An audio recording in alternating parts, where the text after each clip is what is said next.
Good afternoon, friends. This is John again. I think this is the conclusion of my series on talking about how to thrive after a stroke. Today, I want to talk about a question I'm often asked. Do you ever wonder why this happened? And it's a good question. It's a very old question. It goes all the way back to the Old Testament and the story of Job. Why do bad things happen to good people? There was a book back in the 80s or 90s by a fellow named Kushner by that title, When Bad Things Happen to Good People. Well, I think that is all wrong because I don't know what is a bad thing and what are good people. That is a judgment I'm not too sure about. And so today I want to talk around the subject of why. And I probably am not going to give a very satisfactory answer. That question has been around a lot longer than I have been around, and I don't expect that I'll have an answer, but we all ask in our lives, why did this happen? Why did something occur to me? Why was there a car accident? Why was a four-wheeler turned over and killed a child? Why we wonder. And I think that is a good place to start, is to ask ourselves, why do we want to know why? It's actually a very good question. I really think we don't want to know why. We want to make the hurt stop. We want history to be able to go back. We want to be able to second guess what actually happened. And that is a rather fruitless endeavor when we try to wish that reality was different than it is. But I understand when we don't like what reality brings us, one of the things we can do to protest, if nothing else, is to say, why? And I actually think that's probably what the question why is a protest. It's a way of us railing against the difficulties that we face in our lives. I want to go a little deeper and consider this question why. The French philosopher Pascal once said, the heart has its reasons that reason knows not of. There is an assumption behind the question why, and that is somehow if we knew why, we could change the events. But I think that too is rather fruitless. The heart has a reason that reason knows not of. Why do we have this idea that somehow if it made sense, it would all be all right? I think that is a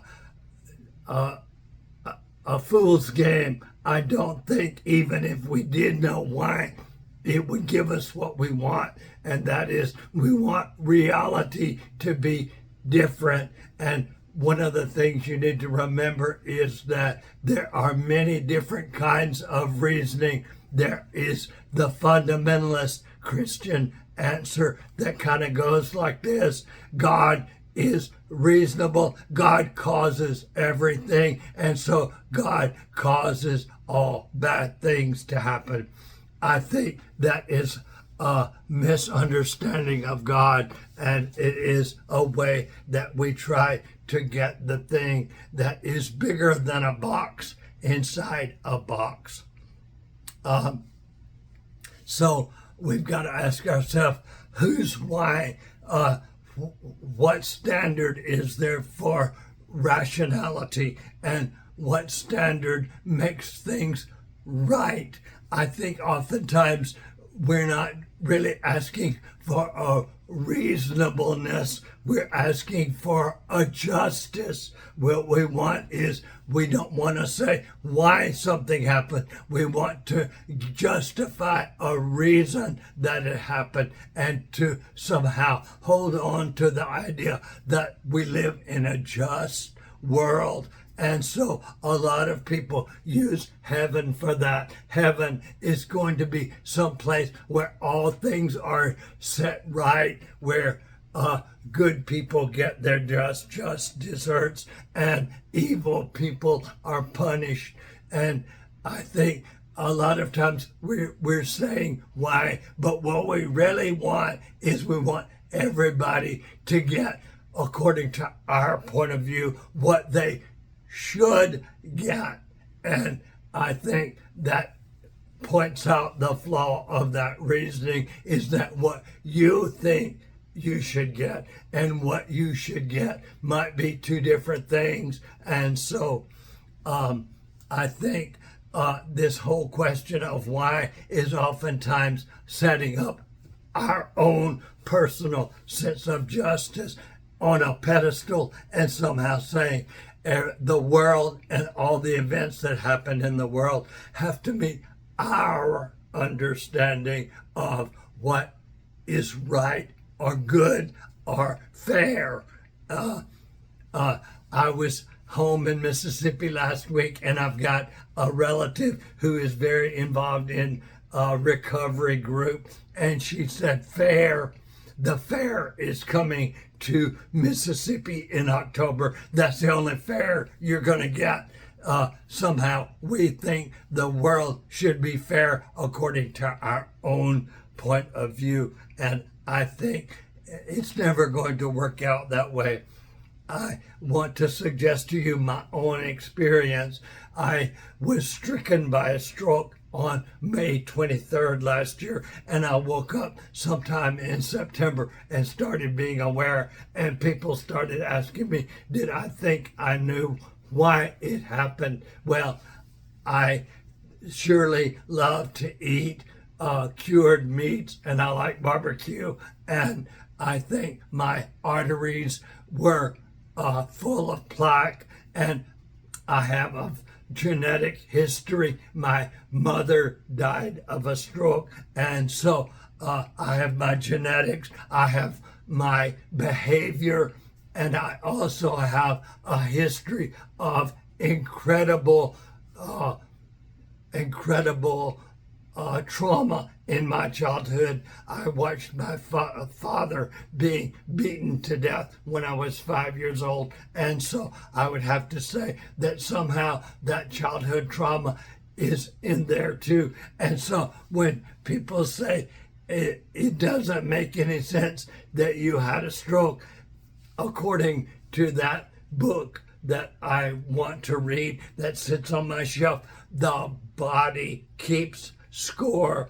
And I'm guessing I probably had a stroke just at the right time. I lived my life. I'd had an incredible trauma in my childhood, and I'd lived my life very wide open and stressfully, and maybe those things go into the why of my having a stroke. And I have to take those things seriously: my genetics, my behavior, my history. And so here's the question that I ask, that to me has been a much more profound question. When people ask me, do you ever wonder why you had a stroke? I want to say, why not? We live in a world where good people have strokes all the time. My childhood friend, Brent Knight, had a stroke. His brother, Jeff, had a stroke. And so I say, am I somehow exempt because I am God's special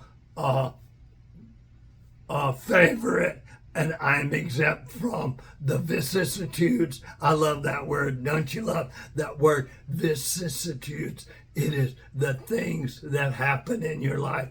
over which you may not have control. And so that is one of the things that is deeply profound about the stroke to me. I want to say, why didn't I have a stroke? Am I somehow exempt from having human frailties? No. And one of the things that we know about Jesus in the New Testament, the Bible says that he had a human experience and that he was tempted in every way, even as we are. And so if everybody else is subject to these human frailties, why should I be different? And so when somebody asks me, why did you have a stroke? I want to say, why didn't I have a stroke? It certainly is in the realm of possibilities. And so I think a lot of times when we look at our life and we look at our misfortunes, we can say, why shouldn't it happen to us? Why should we be exempt from calamity and difficulty?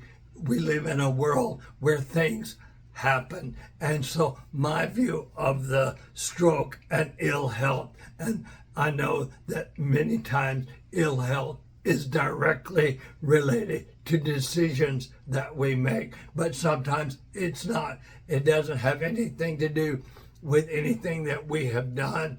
They are just, we live in a world where things go wrong, and that is the kind of world we live in. And so a part of me, when people ask me why I had a stroke, I want to say, grow up, because I live in the world that we all live in, and that makes a lot of sense to me. The final thing I want to say about this matter of why is, even though I don't necessarily think there is a reason for everything, or that someone intended me ill to teach me a lesson, I can learn a lesson from everything in my life. And that is what I'm trying to do. I'm trying to look at this thing that happened with me and say, can I be better? Do you remember I told you a while back that I had a friend, one of my best friends, in fact, who said to me, I hear everybody saying, John, you're going to be back to 100%. And here's a question I want to ask. My friend said to me, I knew you when you were 100% and you weren't that great. And here's what I want to say. If I had a stroke and I learned nothing from it, that would be a terrible tragedy indeed. And so when I see somebody, in fact, last week, someone was outside my door on the sidewalk and he was in a wheelchair. And you know what? I left the car, I walked over and I engaged him in conversation, because people in wheelchairs are human beings. And I know that because I was in a wheelchair.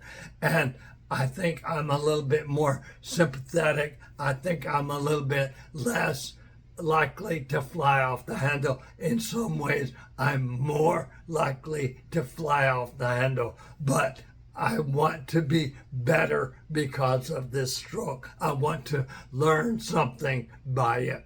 And one of the things I'm trying to learn is compassion. And I have been in a place where I need to be aware of other people's limitations, because a lot of people have it a lot worse than I do. And I can always be sensitive.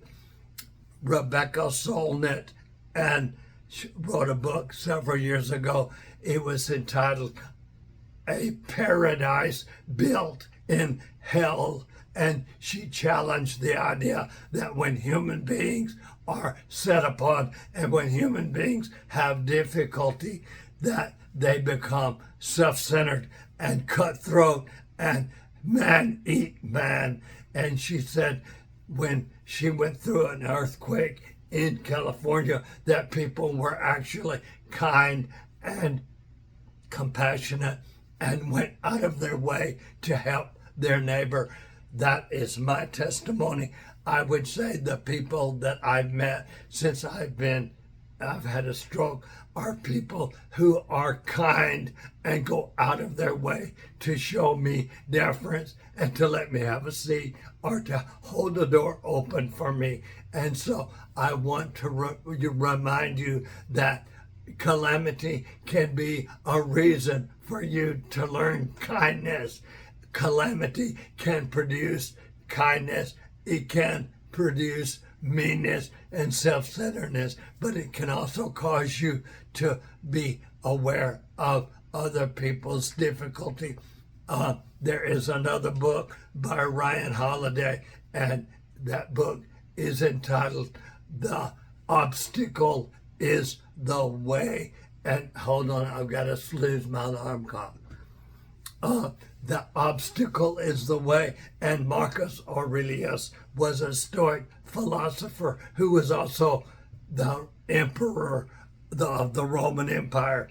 And he said sometimes the things that happen to us become the way, they become the method by which we learn to cope and to get along and to become better. And so what I want to leave you with is the idea of never waste a perfectly good stroke, that we can become better for that. I've enjoyed doing this, and thank you so much. I'm probably going to try to do a series on gardening after this, but thanks so much, and I'll see you next Monday. Bye.